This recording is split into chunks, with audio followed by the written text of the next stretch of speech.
하나님은 이스라엘을 구원할 사사로 기드온을 세우시고 또 기드온을 부르셨지요. 그런데 기드온이 계속 나는 작은 자이다라고 하면서 거부를 했고, 또 하나님께서 기드온을 계속해서 설득하셨어요. 그리고 결국은 하나님의 표적을 보여주심을 통해서 기드온의 마음속에 드디어 이제 하나님에 대한 오해가 풀리고 그의 마음 가운데 용기가 생기게 됩니다. 하나님이 정말로 살아계시구나. 그리고 하나님께서 우리 이스라엘을 구원하시기로 작정하셨구나. 그리고 그것을 위해서 나를 세우시고 나와 함께 나를 큰 용사로 세우셔서 나를 통하여 이스라엘을 이제 구원하시려나 보다라는 것을 이제 그가 마음속으로 믿게 됩니다. 그러면서 그의 마음 가운데 이제 용기와 평안함이 생기게 돼요. 그래서 그곳에서 기드온이 이제 하나님을 위한 제단을 쌓고 예배를 드리고 그곳을 뭐라 그랬어요? 여호와 샬롬이라고 지었습니다. 자, 이것이 이제 지난 시간까지의 이제 내용입니다. 자, 그리고 그날 밤에 이제 하나님께서 기드온에게 아주 중대한 명령을 내리십니다. 자, 그것이 오늘 본문이에요. 자, 그 본문이 25절과 26절인데 제가 다시 한번 읽어드릴 테니까요. 하나님이 기드온에게 무엇을 명령하셨는지 여러분들 한번 다시 한번 좀 잘 들어보세요. 자, 그날 밤에 여호와께서 기드온에게 이르시되 내 아버지에게 있는 숫소 곧 7년 된 둘째 숫소를 끌어오고 내 아버지에게 있는 바알의 제단을 헐며 그 곁에 아세라 상을 찍고 또 이 산성 꼭대기에 내 하나님 여호와를 위하여 규례대로 한 제단을 쌓고 그 둘째 숫소를 잡아 내가 찍은 아세라 나무로 번제를 드릴지니라 하시니라. 자, 정리가 되십니까? 자, 제가 정리를 한번 해볼게요. 자, 하나님께서 요구하신 것은 크게 세 가지입니다. 세 가지. 첫 번째는 뭐냐면 너희 아버지 집에 있는 숫소 중에서 7년 된 둘째 숫소를 끌고 와라가 첫 번째 미션이에요. 그렇죠? 그리고 두 번째가 뭡니까? 두 번째는 너희 아버지 집에 있는 이 바알의 제단을 허물어 버리고 또 아세라 목상을 찍어 버려라.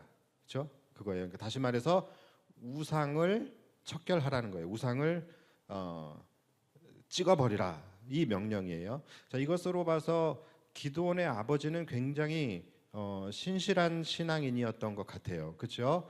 무엇을 섬기는 우상을 섬기는 바알과 아세라를 섬기는 굉장히 신앙이 좋은 사람이었던 것 같아요. 오죽하면은 자기의 그 바알 제단이 우상을 섬기는 제단이 있겠어요, 그렇죠? 자, 그리고 세 번째 명령이 뭡니까? 우상을 찍어버린 후에 이제 그곳에 하나님의 제단을 쌓고 그리고 아까 가져온 그 둘째 숫소를 잡아서 하나님께 번제를 올려드리는데 이제 번제를 올리려면 불을 피워야 되잖아요. 근데 그 땔감을 뭐로 하라는 거예요? 네가 아까 찍은 그 우상 아세라 목상 그 아세라 나무를 가지고서 이 번제를 올려드리라라는 거예요. 자, 그러니까 크게 세 가지의 미션이죠. 자, 그런데 여러분 이것이 기드온의 입장에서 지키기 쉬워요, 어려워요? 이거는 보통 어려운 게 아니에요. 굉장히 어려운 일입니다. 첫 번째로 너희 집에 있는 7년 된 숫소 둘째 숫소를 가져오래요. 여러분 그 당시가 그 시대가 어떤 시대였어요?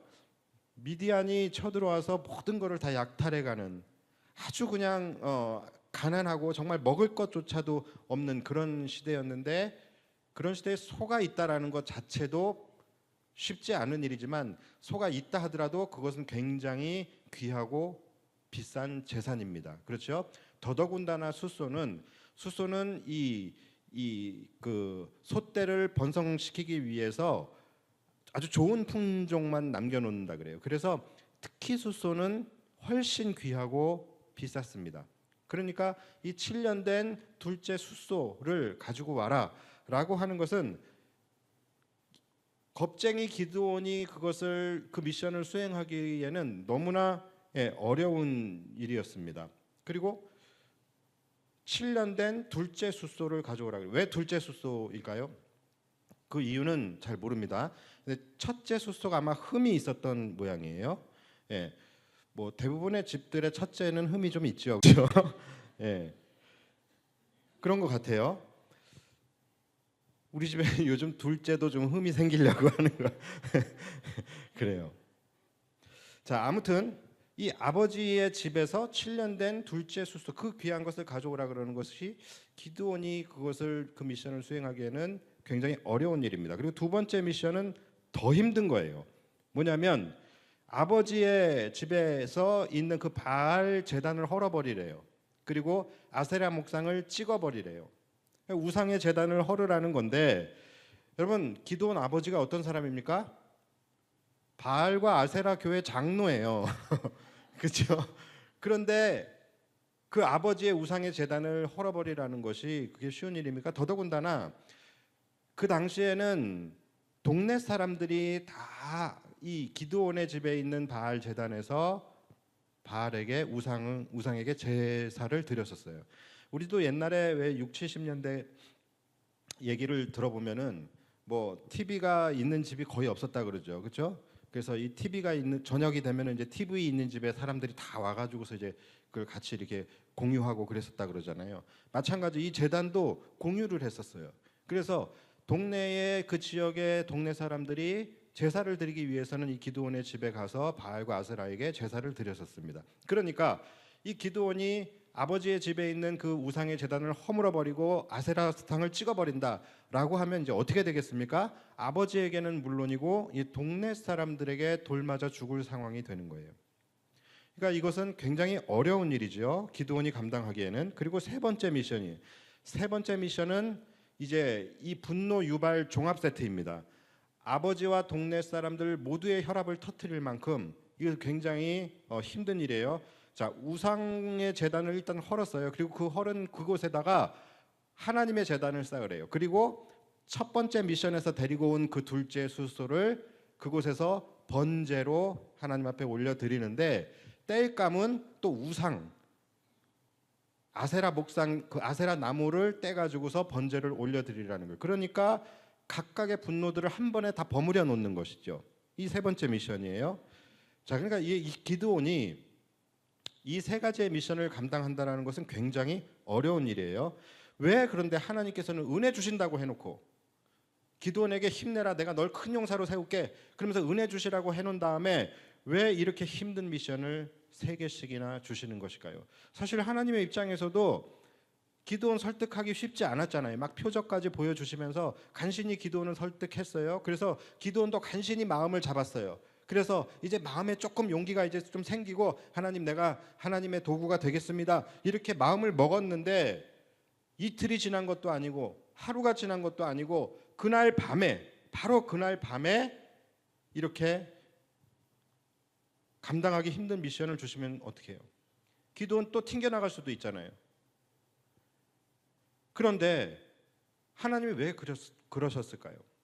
근데 하나님의 입장에서는 하나님은 그러실 수밖에 없고 또 그러셔야만 했던 것이죠. 왜냐하면 여러분 지금부터 중요합니다. 하나님께서 누군가와 함께 하시고, 또 하나님께서 누군가에게 능력을 주시고, 또 하나님께서 누군가의 인생 속에 개입하셔서 그를 통하여 하나님의 놀라운 기적과 역사를 나타내시기 위해서는 반드시 그 전에 그 사람의 상태가 하나님께서 그 사람과 함께 하시기에 합당한 상태, 하나님께서 그를 통하여 일하시기에 합당한 상태가 되어야 되기 때문인 거예요. 여러분, 이것은 기드온뿐만이 아니라 우리에게도 동일한 조건입니다. 다시 말해서 그의 삶에 하나님께서 강력하게 역사하시기 위해서는 첫 번째로 그의 안에 먼저 남아있는 우상들이 제거되어져야 됩니다. 그리고 그의 안에 무너졌던 예배가 회복이 돼야 됩니다. 이 두 가지가 반드시 일어나야 되는 거예요. 왜냐하면 너무나도 당연한 거예요. 이제 그의 인생 속으로 하나님이 들어가시는 거예요. 들어가시려면 그동안에 그의 안에서 그의 인생을 사로잡고 왕노릇하고 있었던 바로 우상들이 있었을 것 아닙니까? 그것들을 허물어야 되는 거예요. 그것들을 내쫓아야 되는 거예요. 그래야지만 하나님께서 그의 인생의 주인으로, 그의 인생의 왕으로 임하실 수가 있는 것이고, 그래야지만 그의 인생 속에서 하나님께서 일하실 수 있는 거예요. 그래서 우상을 먼저 제거하는 것이 첫 번째 미션입니다. 우리에게도 마찬가지예요. 그래야지만 이제 하나님이 나의 온전한 주인으로, 나의 왕으로 임하실 수가 있는 것이고, 그 하나님이 나의 왕이 되심을, 나의 주인이 되심을 우리가 고백하고 선포하고 찬양하는 것, 그것이 뭡니까? 바로 예배이지요. 그러니까 첫 번째는 우상 척결이고 두 번째는 예배 회복입니다. 이 두 가지가 일어나야지만 하나님이 우리의 인생 속에서 일하실 수가 있게 되는 거예요. 여러분, 이것을 꼭 기억하셔야 됩니다. 첫 번째 뭐라고요? 제가 이거 계속 얘기할 거예요. 첫 번째 뭐라고요? 우상의 제단을 헐어야 되는 거예요. 그리고 바로 그곳에서 뭘 회복시키는 거예요? 예배를 회복시키시는 겁니다.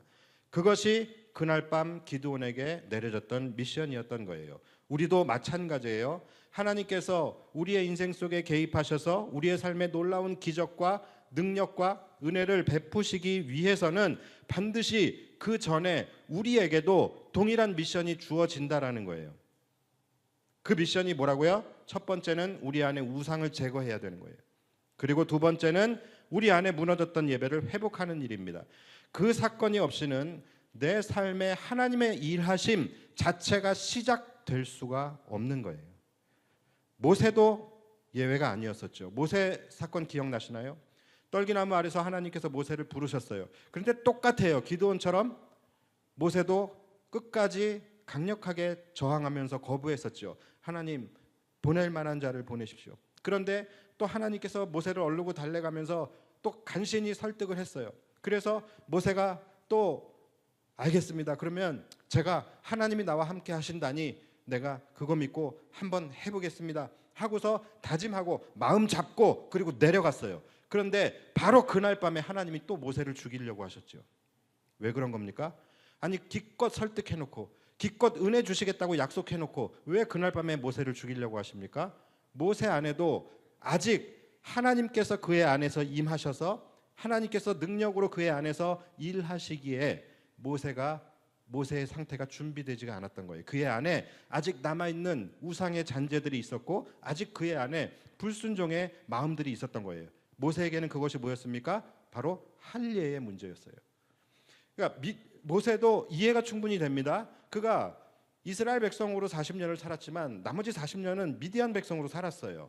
미디안 광야에서 양이나 치면서 그렇게 살았습니다. 그러니까 그의 마음속에 에이, 내가 지금 여기서 미디안에서 이렇게 양이나 치면서 살아가고 있는데 내가 무슨 하나님의 백성이야, 내가 무슨 선민이야, 내가 무슨 이스라엘 사람이야, 나는 그냥 미디안 사람이야 라고 하면서 그의 가정에, 그의 자녀에게 거룩한 할례를 행하지 않았던 것입니다. 그러니까 그의 안에 그것이 남아있는, 모세의 마음속에 남아있었던 우상의 잔재예요.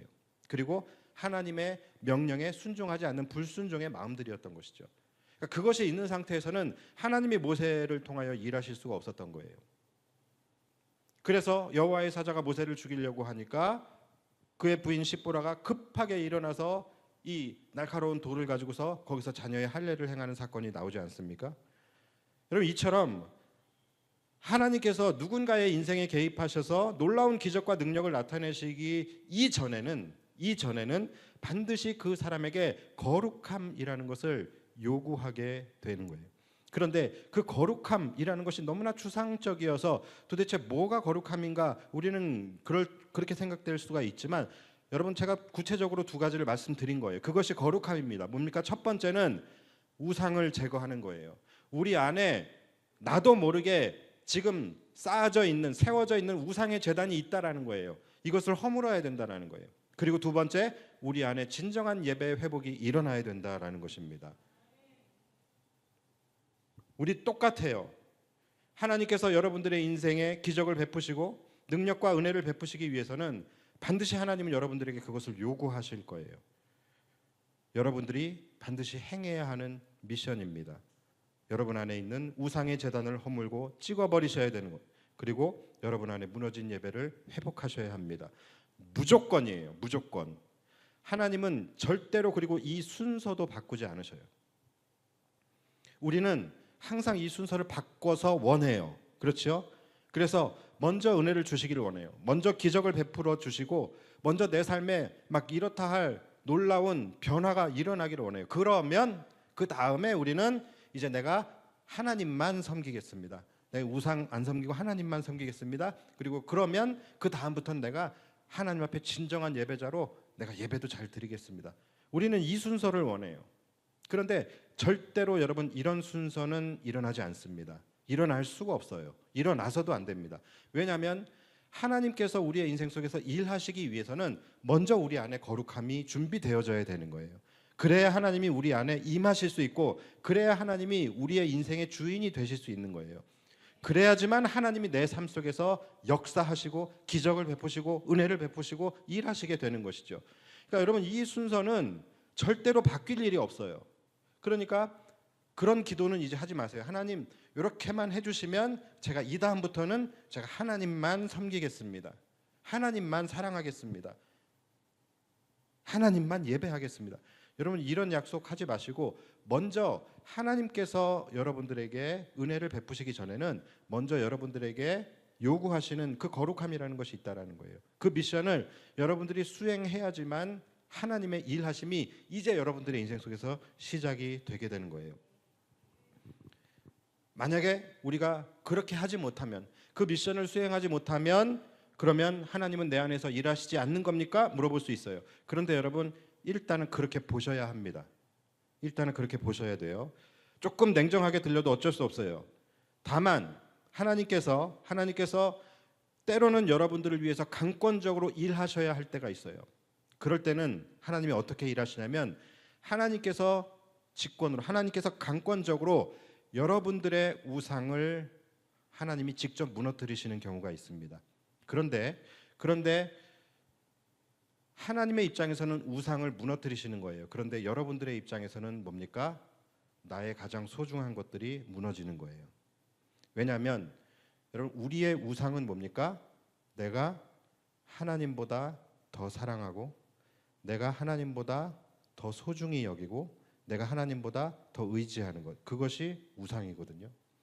그런데 내가 이것을 스스로 무너뜨리지 않으면 언젠가 하나님이 여러분을 위해서, 여러분들을 살리기 위해서 하나님께서 강권적으로 여러분들의 우상을 무너뜨릴 수가 있어요. 그러면 때로는 우리는 그것 때문에 나의 가장 소중한 것들을 잃어버릴 수가 있습니다. 그것을 우리는 고난이라고 이야기하는 거예요. 이해하는 거예요. 물론 그것도 은혜입니다. 은혜예요. 그러나 우리가 먼저 하나님 앞에서 우리 안에 세워진 우상의 제단을 우리 스스로 겸비하여 이것을 무너뜨리고 우리 스스로 하나님 앞에서 예배를 회복하는 것, 그것이 가장 복된 것입니다. 여전히 여러분들 내 안에는 우상이 없다라고 생각하시는 분들 계실 수 있어요. 그렇죠? 그런데 여러분 그렇지 않아요. 여러분 안에 바알과 아세라가 없을 뿐이지, 여러분들이 깎아 만든 우상 앞에 절하는 일이 없을 뿐이지, 우리 안에는 누구에게도 다 우상들이 있습니다. 여전히 내 안에 우상이 없는데 하시는 분이 있으실 것 같아서 내 안에 나도 모르게 자리 잡고 있는 우상이 어떤 것인지 그것을 판단할 수 있는 방법을 제가 하나 알려드릴게요. 나의 일상 중에서 나의 마음과 시간과 돈을 가장 많이 갖다 바치는 것이 나의 우상입니다. 한번 생각해 보십시오. 내가 나의 마음과 열정과 시간과 물질을 가장 많이 갖다 바치는 곳이 어디인지. 어떤 분들은 부동산이 될 수도 있어요. 어떤 분들은 주식이 될 수도 있어요. 어떤 분들은 코인이 될 수도 있고요. 또 어떤 분들은 자녀에게 모든 것을 갖다 바치는 분. 또 어떤 분들은 자신이 하는 일에, 또 어떤 분들은 자신이 하는 취미에, 어떤 분들은 게임에 자신의 마음과 시간과 물질을 필요 이상 쏟고 있는 무언가가 있다라고 한다면 그것이 여러분들의 우상일 확률이 굉장히 높습니다. 예배 시간을 어기고 일을 한다? 참 열심히 사는 것 같지요. 그런데요, 여러분 하나님의 교제 시간보다 더 중요시하는 것이 있다라면 그것이 설사 일이라 할지라도, 나의 생업이라 할지라도 그것은 나의 우상이 될 수 있는 거예요. 어떤 물건이든 어떤 취미든 또는 어떤 게임이든 나의 마음을 정신없이 빼앗아가는 것이 있다. 내가 정신없이 내 마음을 빼앗기고 내 시간을 빼앗기는 것이 있다라고 한다면 여러분 그것 나의 우상입니다. 그런 의미에서 볼 때 여러분 유튜브 같은 것도 나의 우상이 될 수 있어요. 저는 유튜브를 볼 때에 저에게 그렇게 막 도움이 되지 않는 것들, 그리고 그냥 시간 죽이는 킬링 타임으로 보는 컨텐츠들은 거의 보지 않습니다. 저에게 도움이 되는 그런 유튜브만 봐요. 그래서 저는 그동안에 항상 이 유튜브라는 것이 저에게는 참 고마운 플랫폼이라고 생각을 했어요. 내가 경험해 보지 못한 세계를 유튜브를 통해서 경험할 수 있어요. 저는 특히 이제 여행 유튜브 같은 것 좀 좋아해요. 그래서 그런 거 보면서 내가 가보지 않은 곳, 저기는 저런 것들이 있구나 하면서 그런 거 보는 거를 되게 좋아하고, 또 제가 미처 공부하지 못했던 그런 지식들을 유튜브를 통해서 또 쉽게 접하고 배울 수 있어요. 그래서 참 유익하다 이제라고 생각을 했습니다. 자, 그런데요, 제가 지난 이 한 달여 시간 동안에 제가 쉼의 시간을 가지면서 제가 유튜브를 보지 않았습니다. 유튜브를 아무것도 하지 않았어요. 아무것도 하지 않았는데, 물론 지금도 그때부터 시작해서 지금까지도 저는 지금 거의 유튜브를 정말로 필요하지 않으면 보지 않아요. 끊었습니다. 그런데 여러분 유튜브만 안 봐도 삶에 놀라운 변화가 일어나요. 유튜브만 보지 않아도요, 말씀을 읽는 시간, 기도하는 시간이 엄청나게 확보가 됩니다. 저는 제가 바쁜 줄 알았어요. 그래서 목사인데 이렇게 말씀 볼 시간이 없나? 막 이런 생각도 제가 하면서 살았거든요. 근데 유튜브 하나 끊었더니요, 시간이 없는 게 아니었어요. 너무나 많은 시간이 저에게 확보가 되는 거예요. 제가 그때 깜짝 놀랐어요. 바로 이 유튜브가 그동안 하나님과 나와의 교제 시간을 빼앗아가고 있었던 주범이었구나. 그렇다면 유튜브 역시 나의 우상이 될 수 있는 것입니다. 우리 자녀들도 핸드폰 하는 거, 그거 어찌 보면 그들의 우상이 될 수 있어요. 조심해야 합니다.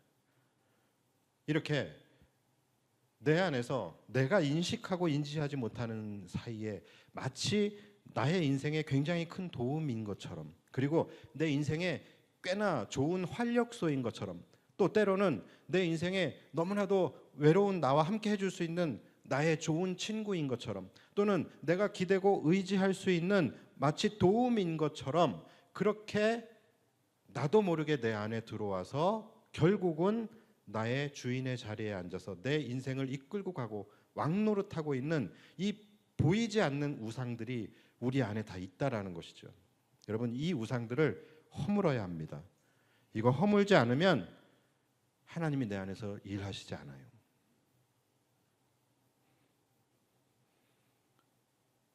하나님이 우리의 삶 속에서 기적을 베푸시고 은혜를 베푸시기 위해서는 하나님이 내 인생의 주인이 되셔야 돼요. 이게 첫 번째예요. 그러기 위해서는 내 안에 하나님으로부터 내 인생을 빼앗아가고 내 인생의 마음대로 주인이 되어서 내 삶을 다스리고 있는 그 우상의 제단을 헐어버리셔야 됩니다. 그리고 하나님을 향한 예배가 먼저 회복이 돼야 돼요. 그래야지만 우리의 삶이 바뀔 수 있어요. 여러분, 가만히 한번 생각해 보십시오. 내 인생 속에서는 무엇이 우상인가? 내 인생 속에서 조용히 찾아와서 내 인생을 사로잡고 있는 우상은 무엇인가? 한번 여러분 곰곰이 생각해 보시고 그것부터 허무셔야 됩니다. 그리고 두 번째는 우리 안에 예배를 유튜브 하지 말랬다고 그렇게 화가 나요? 왜 이렇게 지금 여러분들 세상을 잃은 것처럼.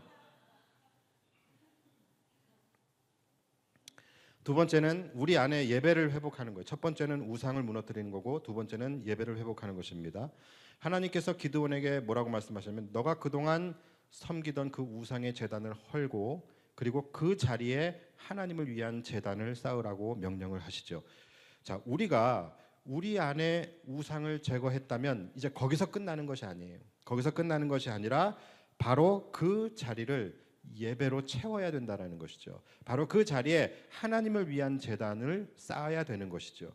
우상을 내쫓은 자리에 하나님을 나의 새로운 주인으로, 나의 왕으로 모셔드렸다라고 한다면 이제부터 그곳은 그분을 높여드리고 그분을 예배하는 예배의 자리가 되어야 되는 것입니다.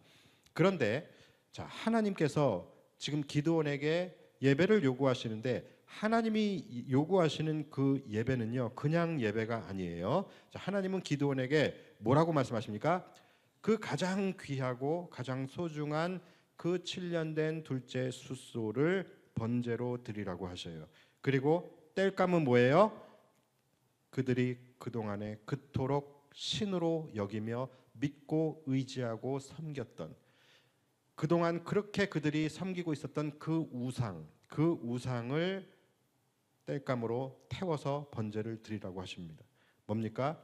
너에게 가장 귀한 것을, 너가 가장 그동안에 믿고 의지하며 소중히 여겼던 것을 태워서 번제로 드리라는 거예요. 여러분, 예배는 바로 그런 것입니다. 예배는 우리의 가장 귀하고 소중한 것을, 내가 그동안에 의지하던 우상들을 태워서 드리는 것이 예배입니다. 예배는 단순히 이 자리에 그냥 시간이 돼서 나와서 앉아서 드리는 것이 예배가 아니라 나의 가장 귀하고 소중한 것을 하나님께 드리는 것이 예배인 것이고, 그 예배를 드리기 위해서 내가 하나님 앞에서 결단하고 내가 그동안에 믿고 의지하고 섬겨왔던 그 모든 것들을 하나님 앞에서 태워드리는 것, 여러분, 그것이 예배예요. 아까 우상이 뭐라 그랬죠? 내 마음과 시간과 물질을 쏟아붓는 것이 바로 우상이라 그랬죠. 마찬가지예요. 그것을 태워드리는 거예요. 내가 하나님을 예배할 때 내가 가장 소중히 여기는 시간 중에서 가장 중요한 시간을 하나님 앞에 태워서 올려드리는 것이 예배인 것이고, 나의 마음 중에서 가장 중심의 마음을 하나님 앞에 태워 올려드리는 것이 예배인 것이고, 나의 소유 중에서 가장 중요한 물질을 하나님 앞에 구별하여 올려드리는 것, 그것이 예배인 거예요. 나의 가장 귀한 것을 드리기 위해서 내가 가장 사랑하는 것들을 과감하게 내가 결단하고 그것을 태워서 하나님 앞에 올려드리는 것, 여러분, 그것이 진정한 예배인 것입니다.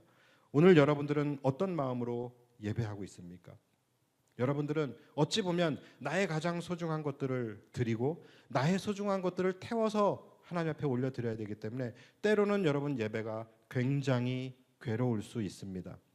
때로는 정말로 내가 몸부림쳐야만 하나님을 예배할 수 있는 그런 경우도 있을 수 있어요. 그래서 예배는 목숨 걸고 드린다고 하잖아요. 여러분, 예배는 이 자리에서 편안하게 앉아서 마치 영화를 보듯이 그렇게 앉아 있는다고 예배가 아니에요. 예배는 나의 모든 것, 나의 가장 중요한 것을 하나님 앞에 올려드리는 거예요. 그것도 나의 가장 귀한 것들을 태워서 올려드리는 것입니다. 여러분, 이것이 예배의 회복이에요. 우리가 시간마다 빠지지 않고 나온다고 해서 예배가 회복되는 것이 아니에요. 정말 그만큼 예배라는 것은 우리가 모든 전심을 다하여 드려야 되는 것이 예배인 것입니다. 여러분, 이 두 가지를 점검해 보셔야 됩니다. 우리는 오늘 이 말씀을 통하여 첫 번째는 우상 숭배예요. 내가 절에 다니지 않는다고, 내가 불상 앞에서 절하지 않는다고, 내가 우상을 섬기지 않는다고 해서 나는 우상을 섬기는 사람 아니야 라고 생각하시면 안 됩니다. 가만히 생각해 보니 내가 우상에게 절만 안 했을 뿐이지 내 안에 하나님보다 사랑하는 것들이 너무나 많아. 가만히 생각해 보니 내 안에 하나님보다 더 귀하고 소중하게 여기며 나의 마음과 나의 시간과 나의 물질을 쏟고 있는 것이 너무나 많아. 그렇다면 그것이 내가 지금까지 섬기고 있었던 우상인 거예요. 어쩌면 우리 안에도 너무나도 견고하게 그 우상의 제단이 세워져 있을 수도 있는 것입니다. 내 삶에 하나님이 역사하시고 또 하나님이 나를 큰 용사로 세우셔서 내 삶을 정말로 다이나믹하게 회복시켜 주시기를 원하신다면 먼저 내 안에 이런 우상들부터 척결되어야 합니다. 우리 안에 자리 잡고 있는 그 우상의 제단들을 허셔야, 찍어버리셔야, 그래야 그 자리에 하나님을 위한 제단이 쌓아질 수 있고 그 다음에 하나님을 향한 예배가 회복되어질 수 있고 그 다음에 내 삶에 하나님이 일하실 수 있게 되는 것입니다. 제가 이번 주에 병원에를 갔어요. 병원에 가서 몇 가지의 검사를 했는데 의사 선생님이 저에게 이렇게 말씀을 하셨어요. 오늘 온 환자들 중에서 상태가 제일 안 좋대요. 간만에 제가 1등 했습니다. 예. 50대에 들어서서 이렇게 관리 안 하는 사람이 없대요. 그러면서 저보고 관리 좀 하라 그래요. 그러면서 저한테 이렇게 이야기를 하더라고요. 왜 사람들이 운동도 하지 않고 하라는 것도 하지 않고 해야 할 것도 하지 않고 버려야 할 것도 버리지 않고 끊어야 할 것도 끊지 않으면서 본인은 건강해야 한다고 생각하고 본인이 건강하기만 원하냐고 저한테 물어요. 아니 그걸 왜 환자한테 묻냐? 그거 궁금해서 온 건데 그래서 저한테도 저를 막 혼내더라고요. 뭐 이것저것 이렇게 검사를 한 것들을 다 하나씩 하면서 이것도 오늘 온 환자 중에서 제일 안 좋아요. 이것도 오늘 온 환자 중에서 제일 안 좋아요. 밖에 이옥자 권사님도 있었는데 내가 그분보다 안 좋아? 뭐 그러면서 막 저한테 막 혼을 내더라고요. 근데 얘기 들어보면 틀린 말이 하나도 없어요. 그렇죠? 본인이 해야 될 거는 아무것도 하지 않으면서 본인은 그냥 건강하기만 바라는 거예요. 그래서 저도 이제부터 이제 운동할 겁니다. 저 말리지 마세요. 열심히 이제 진짜로 운동하고 건강해져야죠. 제가 건강해져서 여러분들 다 보내드릴 거예요. 여러분들 천국 다 보내드리고 제가 제일 마지막에 이제 가도록 하겠습니다. 그런데 또 가만히 생각해 보면은 이것이 바로 우리의 영적 상태가 아닌가라는 그런 생각을 이제 해보게 됩니다. 우리 역시도 하나님 앞에서 해야 할 것을 전혀 하지 않고 하나님 앞에서 버려야 할 것을 버리지 않고 끊어야 할 것을 끊지 않으면서 왜 하나님 내 삶에는 은혜가 없어요? 왜 하나님 내 인생은 평안하지 않아요? 왜 하나님 나는 왜 실패를 이렇게 많이 해요? 본인은 정말로 최선을 다해서 하나님을 예배하지 않으면서 왜 예배에 은혜가 없냐라고 하소연할 때도 많이 있어요.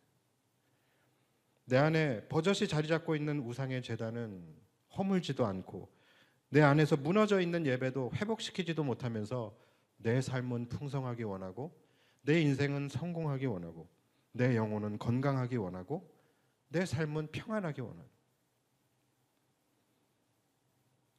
왜 섬기기는 다른 것을 섬기면서 왜 그 이유는 하나님에게 묻습니까? 하나님도 이렇게 대답하실 것 같아요. 그걸 왜 나에게 묻냐? 네가 섬기는 우상에게 물어라. 네가 섬기는 유튜브에게 물어봐라. 네가 섬기는 주식에게 물어보고 그렇게 말씀하시지 않겠습니까? 여러분 내 인생이 바뀌기를 원하고 내 삶이 건강해지기를 원하신다면 내가 먼저 바뀌어야 되는 것이죠. 내가 먼저 바뀌어야 되는 거예요. 아무것도 결단하지 않고 매일 그냥 똑같은 삶을 살아가면서 내 인생이 바뀌어지길 바랄 수는 없는 거예요. 아인슈타인도 뭐라 그랬습니까? 어제와 똑같이 살면서 다른 미래를 기대하는 것은 정신병 초기 증세이다. 이렇게 이야기를 했어요. 여러분, 여러분의 인생에 기적과 회복과 능력이 임하시길 원한다면 다른 것보다도 우리는 그리스도인들이기 때문에 이 두 가지를 가장 먼저 회복하셔야 되는 거예요. 여러분들을 속이고 들어와서 여러분들의 인생을 사로잡고 여러분들의 인생을 자기 마음대로 끌고 가면서 왕노릇하고 있는 이 보이지 않는 우상의 제단, 이것을 여러분 먼저 허무셔야 됩니다. 그리고 두 번째, 여러분의 우상을 내어 쫓은 그 자리에 여러분들이 하나님을 위한 예배의 제단을 쌓으셔야 돼요. 그래서 예배가 여러분들 안에 회복돼야 됩니다. 그래야지만 여러분들의 삶의 변화가 일어날 수 있어요. 이것을 또 잘못 오해하시면 마치 하나님이 우리에게 기브 앤 테이크를 원하신다라고 생각하실 수 있어요. 그런데 절대로 아닙니다.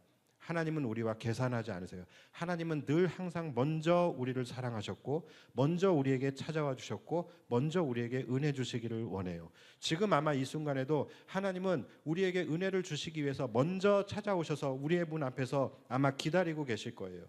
중요한 것은 뭐냐면 우리가 그 은혜를 담을 그릇이 비워져야 된다라는 거예요. 하나님이 내 삶 속에서 일하시고 내 삶의 왕좌에 앉으실 만큼 우리 안에 내 안에서 나의 인생을 사로잡고 왕노릇하고 있는 이 우상을 제거해야지만 하나님이 임하실 수 있다라는 것이죠. 말씀을 마치겠습니다. 정말로 여러분들의 삶이 바뀌길 원하신다면, 그리고 지금 내 인생이 마치 미디안에게 핍박을 받는 이스라엘처럼 내 인생이 좌절과 절망과 핍박으로 너무나도 살기가 힘든 분들이 혹시 있으시다면, 또는 하나님께서 나를 정말로 이제 좀 큰 용사로 세우시고 나의 삶에 놀라운 역사를 펼치시기를 원하신다면 하나님은 이미 준비가 되어 있으십니다. 여러분의 미션만 수행하면 이제 그 일은 바로 시작될 겁니다. 먼저 여러분 안에 세워져 있는 우상의 제물, 우상의 제단, 이것을 허물고 찍어버리십시오. 그리고 두 번째, 여러분 안에 무너져 있는 예배를 회복하시기 바랍니다. 그럴 때에 하나님은 여러분들을 위한 하나님의 놀라운 일을 이제 시작하실 것입니다. 오늘 하나님의 역사가 시작되는 날이 되기를 바라고, 여러분들의 인생의 회복이 선언되는 날이 되기를 주님의 이름으로 축원합니다.